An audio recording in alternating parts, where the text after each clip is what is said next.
Hey, I'm Decathlon Gamer. Welcome back to Draft A Sports College Basketball. This is episode 24, and we open this one with looking back on the awards from the year.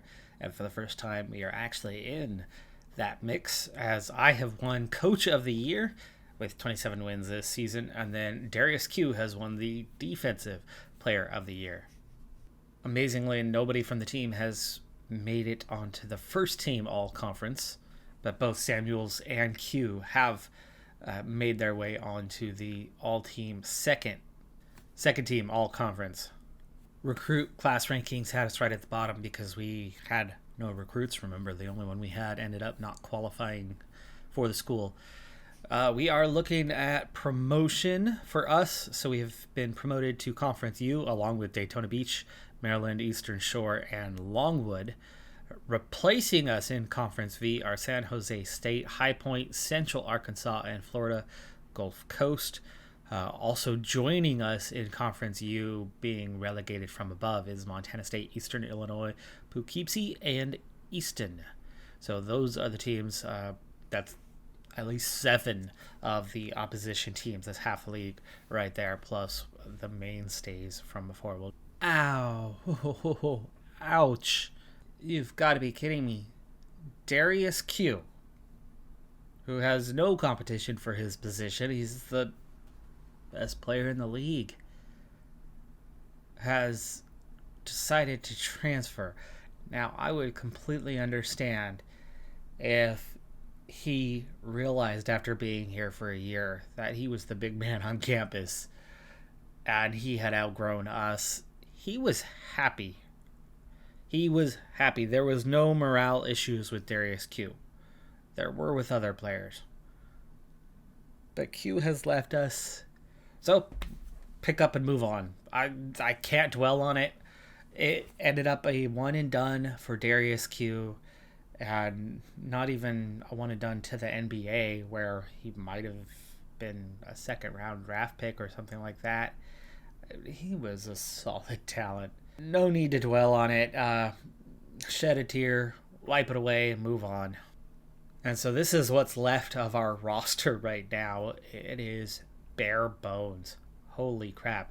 We're going to be busy in the transfer portal and spending just about all of our funds in the transfer portal, and I think I'm going to leave a couple spots open.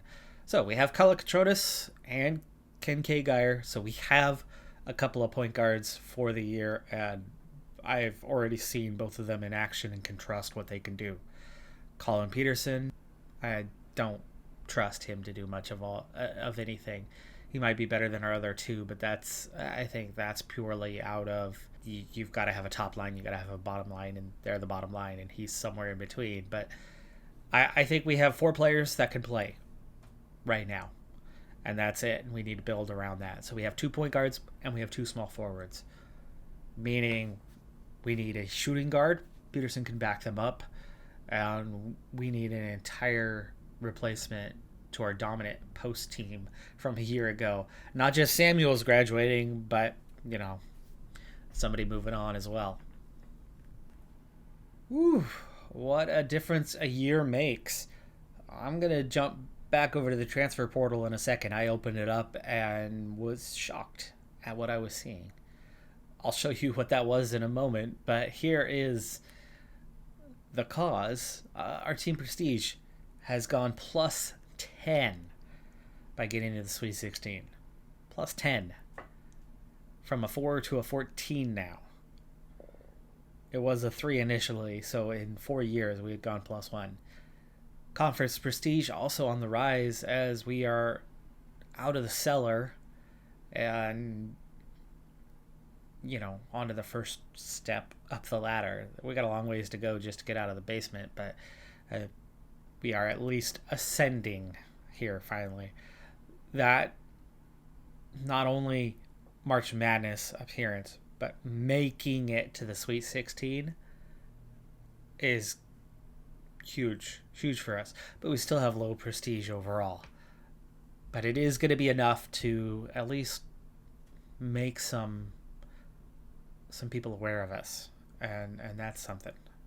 Here is the sudden awareness of, oh my goodness, we've been noticed. We are top 5 on quite a few players' list.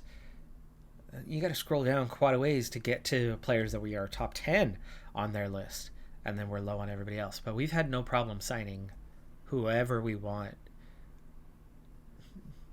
Well, not every player we want, but we've been getting really good players. So I'm not going to be paying any attention to interest levels. We're going to get after players that are going to help us win now or later. We have 7 scholarships available. We have holes to fill. We have some serious holes to fill. A shooting guard junior out of Kansas has put up good scoring numbers, has been playing 30 minutes a game. He's a Darius Q. In fact, I wouldn't be surprised if Darius Q is up here somewhere on this list. Okay, so primary game plan right now is to find players that aren't necessarily looking at the best programs in the country, as they're bound to get an offer from somebody much, much bigger than ourselves. So we're looking for players that are producing. Right now I'm looking at guys that can score. So I'm taking that top 10 players, probably. Looking at the top 10 players that are scoring. And I'm going to scout and contact all of them. And then I'm going to take a look at guys that can rebound or guys that are getting steals. And base it off of their stats early on, because that's what we have to go off of, as I don't know hardly anything about the ratings outside of a handful of players. So pick and choose accordingly here early on, but we want a mix of players that are going to offer us something defensively, that are going to provide some scoring, but again, aren't the guys that are after the biggest programs in the nation. If they're targeting, 5-star programs, we're not going to get them. But there's plenty of good candidates out there. Difficult thing is we have almost no budget. Just scouting 10 scorers is going to cost us $1,000 alone, and that's going to drop our very, very small budget for the year. Even after a Sweet 16 appearance, the board did not agree to increase our budget for the year. So I think we're going to have to climb the ladder a bit more than we have thus far to have more money to work with. First wave of scouting, and I only have 2 players that even show up, or at least that are still out there, because some have opted to transfer already, but just 2 that come in at a B. So I will definitely offer both, even though they're both centers. I need post players, period. I have nothing. So no shortage of options on that one. We're going to go for both. Going to have to look at the C grades, because we don't have a ton of budget and we don't have a ton of time, and we have way too many spots to fill. So looking a little bit further down the list, Jackson here is going to play some defense, is the best scorer of all of those in that C range. In fact, even better than our 2 Bs. So capable scorer and can defend.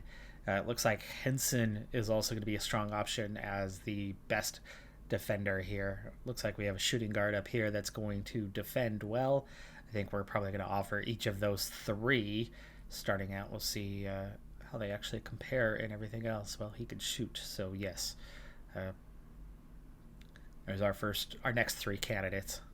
Now, if we were to get all 5, which I do not expect, hopefully we'll get a couple of them anyway, but if we were to get all 5 of them, I would be happy right there and not necessarily need to fill the last 2 spots this season. And here's why. We know we need a shooting guard, but we have a backup in Peterson. We have no post players.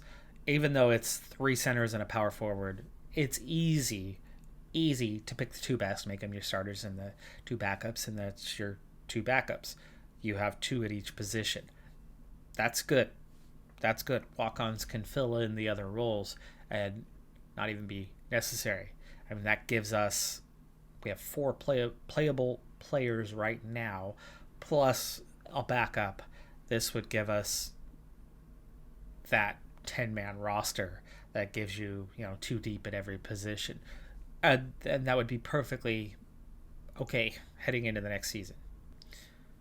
Okay, so Earl Jackson has signed, William Love has signed, and Tyler Henson has signed. So that's three of the five guys we were targeting, meaning we really only need to fill two more slots, maybe three, depending on what we find. I scouted another, 7 or 8 players as we continue with our hunt. Nice thing on the 3 players that we got is the 3 players fill 3 positions. So we got a shooting guard, a power forward, and a center. So at this point, we need another power forward, another center as the primary acquisitions, but I'm definitely not opposed to filling at least one position anywhere, whether it's point guard, shooting guard, or small forward, just to make the team better. Though obviously it looks like, on paper anyway, that small forward is our deepest position right now with those two, but that doesn't mean a whole lot. But the push towards being a more defensive team continues as we have Geyer at 55, new guy Henson at 51, Archie at 49, new guy Love and Jackson both at 44s. Calacatronis and Robinson are decent at defense as well. Colin Peterson, and then these two weak players. The 3 backups essentially are the only ones that are not good defenders. So staying true on that form, I think that's a big part of what made the team this last season so good. Is yes, they were capable of scoring, but they were so strong defensively compared to most of the teams we went up against. So Q went to Nevada, by the way. Big upgrade for him, definitely compared to our program. It's hard to blame him. Anyway, we found another B here in Lewis and can definitely defend.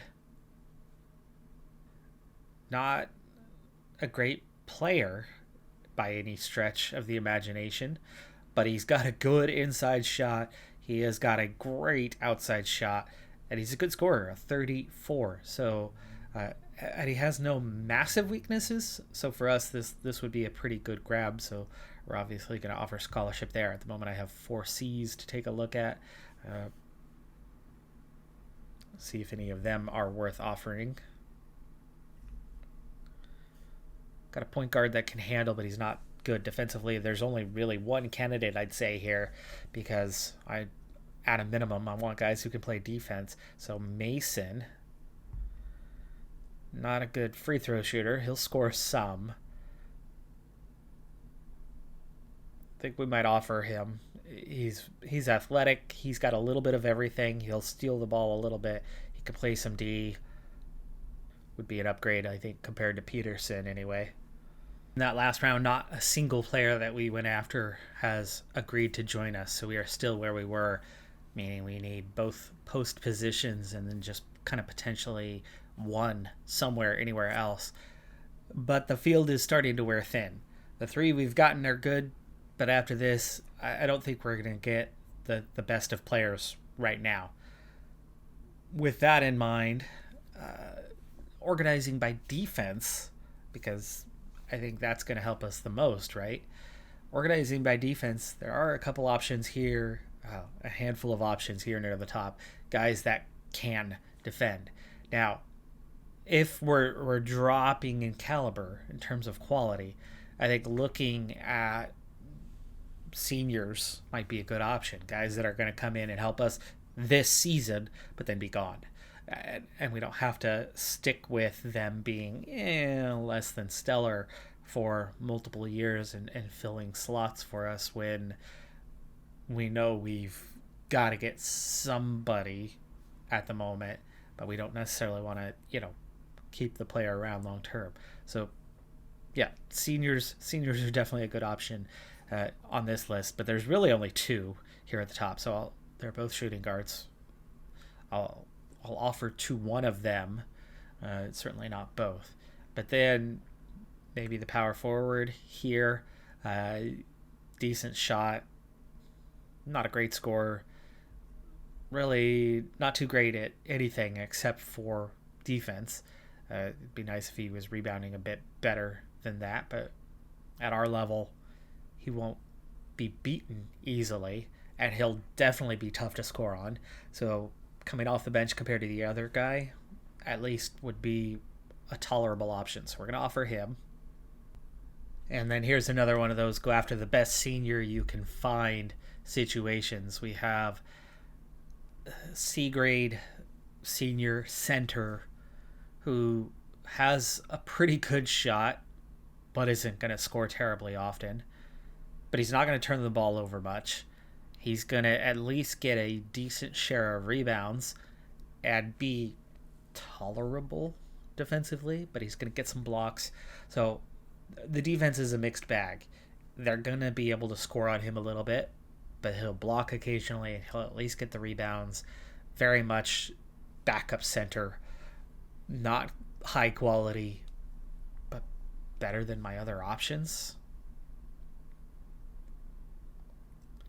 At this point, we've already dipped so low into the team budget that I really don't want to do a lot of scouting from here on out. I think I really want to kind of just see what I can find, take what I can get. We're getting pretty low on our list right now. All right, so we got 2 out of 3, so now we can get a little more choosy for our last one, I suppose. Cundiff and Stetson have both signed on.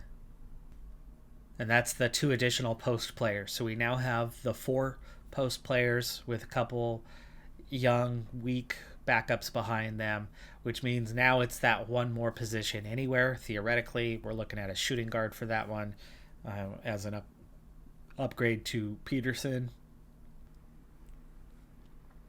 All right, so it looks like we've potentially found our man if he'll sign with us for this last one. He was actually a senior walk-on player, but he's got a 4.0 GPA. He's tough. He's got good work ethic. He's very likable. He's not concerned about playing time, so being the backup won't hurt him.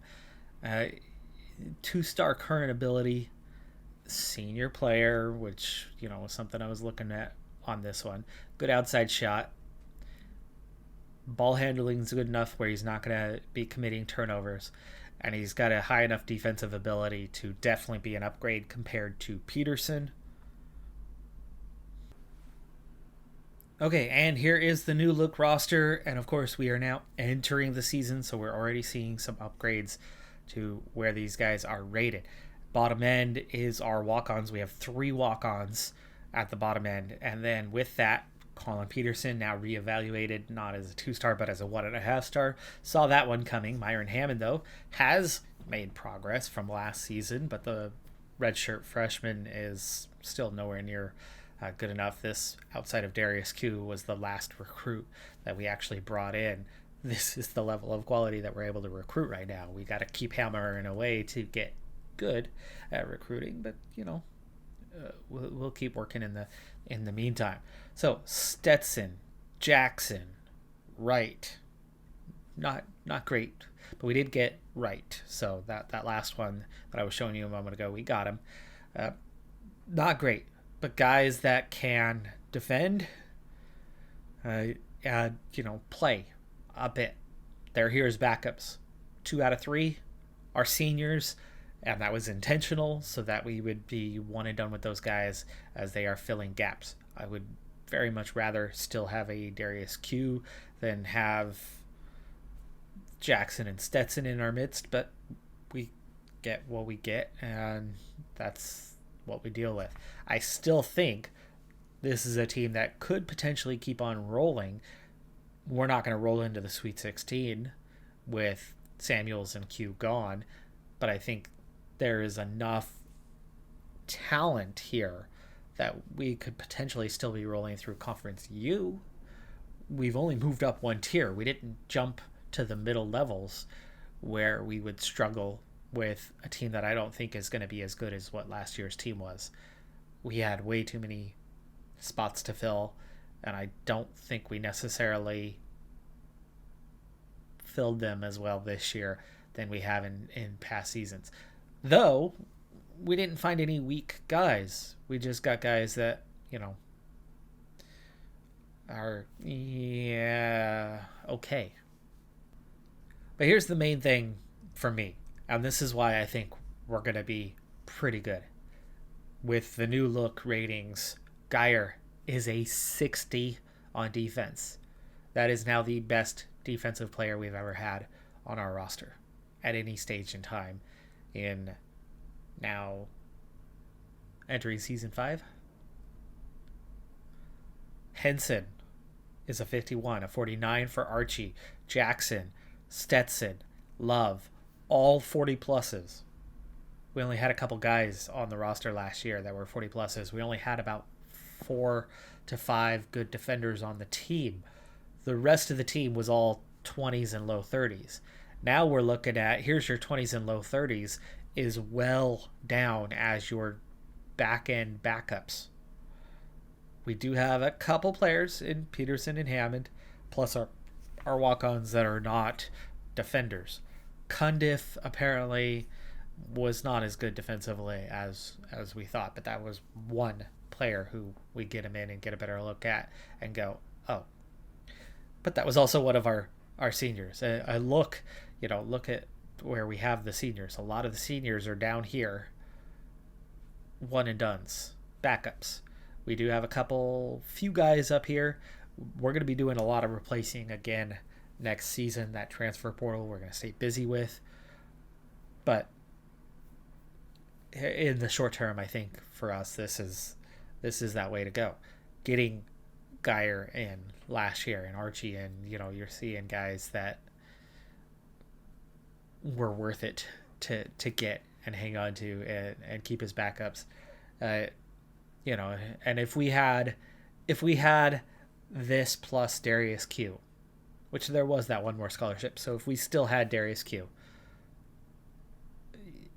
there'd be no doubt about it. We'd be cruising through the league this year. We don't. I keep saying I got to move on and just let it go. I'm not letting it go very well, am I? Anyway, I think this roster is still going to be plenty capable, especially defensively. They're going to keep our Conference U opponents at a minimum. Now, how capable are we scoring?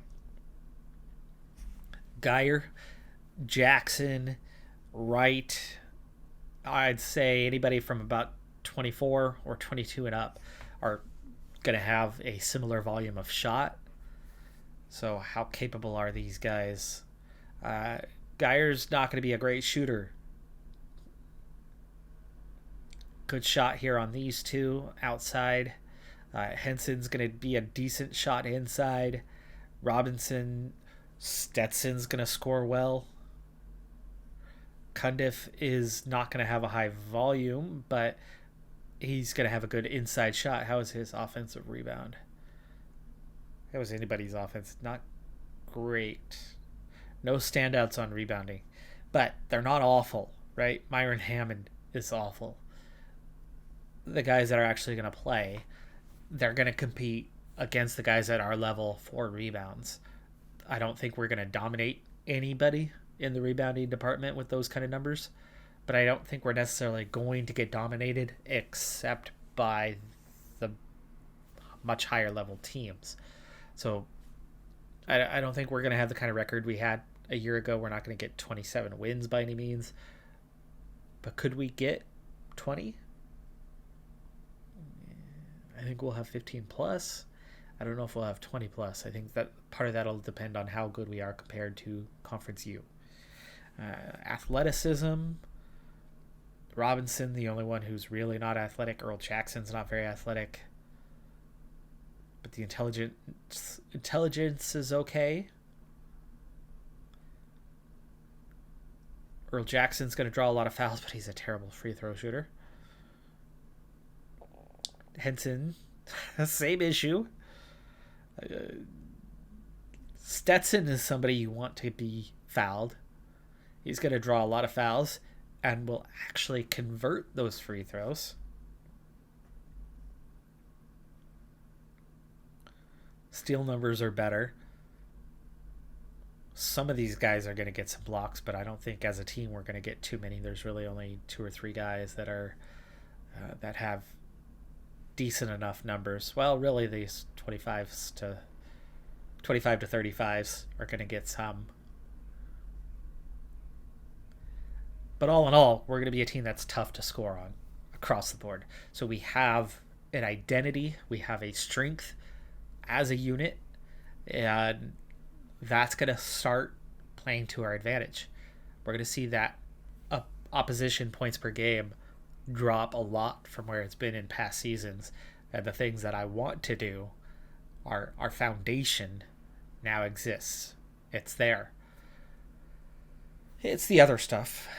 But there's enough guys here, that 20 plus scoring range, meaning they're not afraid to take a shot and they're not terrible shooters. I mean, realistically, we're looking at Kalakatronis is not a good inside shooter. Geyer is not a good inside shooter. They both have 66s on the outside, meaning they're gonna hit a long range 2 or a 3-pointer a lot better than they are driving the lane and scoring, unless they're wide open. They're gonna miss some of those inside shots. Colin Peterson, same sort of thing. But outside of that, the numbers go up pretty quickly to 30 pluses, meaning they're going to have at least an okay percentage scoring. If the other team is not as good defensively, it still should lead to us having a higher volume of scoring than our opponents a lot of the time, especially if they are struggling to score and they're struggling to make runs. We just have to, watch momentum being a thing too much. But I think this team's definitely going to be capable of winning games. Not as capable as last year's group, though. We've had to do some rebuilding, but I think it's been a good job rebuilding. Not great, though. This is not last year's group, but it's better than the previous years, I think. I think we're in between last year and all the years we've had prior. This is our second best group, and that's not bad. It's hard to match up to last year's group. They made the Sweet 16 as a Conference V team. I think you can win Conference U with far less than what we had last year, and we do have less, but I don't know if it's far less. So that being said, I think I've made my point. I think I've made my point like 2 times over by now. I think you get what I'm trying to say. I think this is a team that's capable of competing for and maybe winning Conference U, but it's definitely not the team we had a year ago. All right. I'm Decathlon Gamer. Like, comment, subscribe, and I'll see you next time. Have a good one. Be safe out there. Bye for now.